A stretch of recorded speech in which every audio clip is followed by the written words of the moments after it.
kelas, perkenalkan saya Jessica Lumban Gaul, CGP Angkatan 9 Kabupaten Toba. Berikut ini beberapa praktik segitiga restitusi yang saya laksanakan di kelas saya. Praktik segitiga restitusi. Apa yang dimaksud dengan segitiga restitusi? Segitiga restitusi adalah proses menciptakan kondisi bagi peserta didik untuk memperbaiki kesalahan mereka, sehingga mereka bisa kembali pada kelompok mereka dengan karakter yang lebih kuat. Berikut ini 3 tahapan segitiga restitusi. Yang pertama, menstabilkan identitas. Yang kedua, validasi tindakan yang salah. Dan yang ketiga, menanyakan keyakinan. Menstabilkan identitas. Bagian dasar dari segitiga bertujuan untuk mengubah identitas anak dari yang gagal karena melakukan kesalahan menjadi orang yang sukses. Anak yang melanggar peraturan karena sedang mencari perhatian adalah anak yang sedang mengalami kegagalan. Dia mencoba untuk memenuhi kebutuhan dasarnya, namun ada benturan. Kalau kita mengkritik dia, maka kita akan tetap membuatnya dalam posisi gagal. Berikutnya adalah validasi tindakan yang salah. Menurut teori kontrol, semua tindakan manusia baik atau buruk pasti memiliki maksud atau tujuan tertentu. Kalau kita memahami kebutuhan dasar apa yang sedang mendasari sebuah tindakan, kita akan bisa menemukan cara-cara paling efektif untuk memenuhi kebutuhan tersebut. Yang ketiga, menanyakan keyakinan. Teori kontrol mengatakan bahwa kita pada dasarnya termotivasi secara internal. Ketika identitas telah sukses tercapai pada langkah pertama dan tingkah laku yang salah telah divalidasi pada langkah kedua, maka anak akan siap untuk dihubungkan dengan nilai-nilai yang dia percaya dan berpindah menjadi orang yang diinginkan. Kasus pertama, suatu hari Tasya dan Ramot berantem di sekolah ketika jam istirahat. Ketika keduanya sedang bercanda, Ramot dengan latah menarik rambut Tasya sambil tertawa-tawa. Namun Tasya rupanya merasa kesakitan dan merasa kesal. Seketika Tasya berteriak dan mengucapkan, "Aduh, sakit, dasar hitam, jelek, dasar anak miskin." Ramot terdiam merasa bersalah. Tasya meninggalkan kawan bermain dan Ramot hanya tertunduk dan terdiam. Seorang murid mengadukan kejadian tersebut kepada Kardo, ketua Satgas Bully.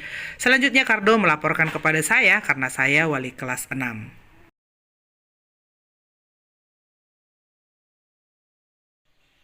Tasya, apa benar tadi ibu dengar kamu berantem dengan Ramot? Apa benar? Tidak apa-apa Tasya, berbuat salah itu biasa. Ibu juga waktu kecil pernah melakukan kesalahan. Tasya, apakah benar tadi berantem dengan Ramot? Ya, Bu, tapi tadi dia duluan, Bu, dijambak rambutku, Bu. Kenapa bisa dijambak rambutnya Tasya? Tadi kan, Bu, pas lagi main-main dijambak rambutku, Bu. Oh, jadi kamu bilang apa sama Ramot? Jelek dan orang miskin, Bu. Oh begitu, jelek dan orang miskin. Tasya, kamu merasa tidak kamu sudah melanggar keyakinan kelas kita?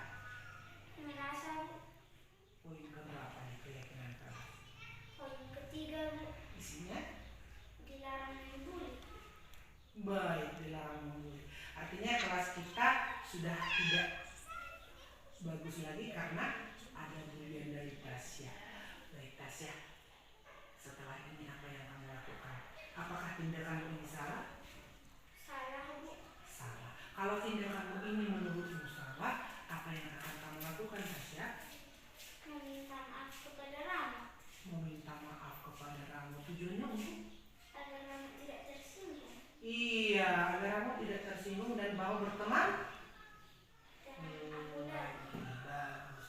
Baik, setelah ini Tasya tidak boleh mengeluarkan kata-kata bullying lagi anaknya. ya, Bu.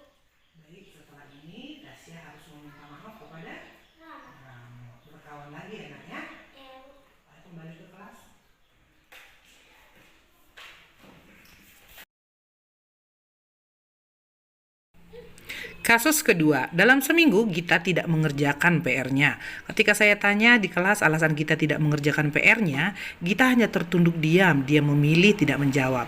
Saya paham dia malu ketika saya tanya di depan teman-temannya, karena memang tidak biasanya Gita seperti itu. Besoknya saya memanggilnya secara pribadi.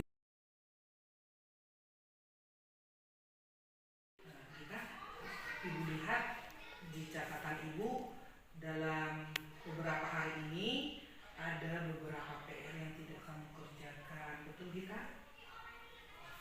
Nggak apa-apa Gita. Ini bisa kita selesaikan kalau kita jujur sama Ibu. Ibu juga pernah melakukan kesalahan seperti itu waktu SD Gita. Betul? Ada berapa kali kita tidak mengerjakan PR dalam minggu ini? 3 kali, Bu. 3 kali. Menurut Gita ini tindakan yang benar atau salah? Salah.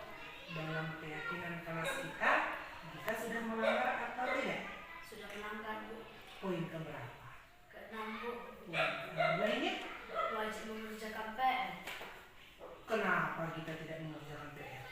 Saya main handphone terus, Bu, sampai larut malam, dan saya melupakan PR saya, Bu. Oke. Artinya ini tindakan yang salah? Salah. Gita sadar ini salah? Saya, Bu, Perlu diperbaiki? perlu, Bu. Perlu. Seperti apa kita memperbaiki Gita? Kita tidak mengulanginya lagi dan berhenti main HP. Oke. Kita tidak mengulanginya lagi, kemudian kita berhenti Main HP, Bu. main HP. Betul, janji sama Ibu? Janji, Bu. Janji. Betul ya, harus dilaksanakan. Laksana. Ibu lihat perkembangannya dalam minggu ini. Oke? Oke. Apakah kita mau jadi orang pemalas atau orang yang sukses? Menjadi orang sukses, Bu. Betul ya? Betul, Bu. Betul. Baik, terima kasih. Ibu lihat perkembangannya nanti minggu depan. Silahkan kita kembali ke kelasnya.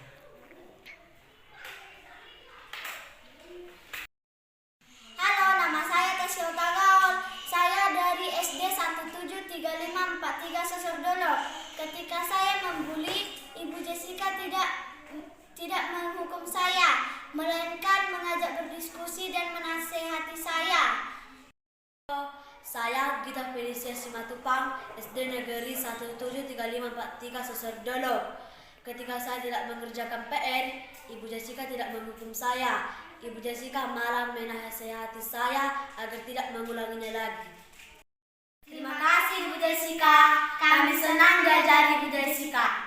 Demikian praktik segitiga restitusi yang saya lakukan di kelas saya. Semoga bermanfaat. Saya Jessica Lumargaul, CGP Angkatan 9 Kabupaten Toba. Terima kasih.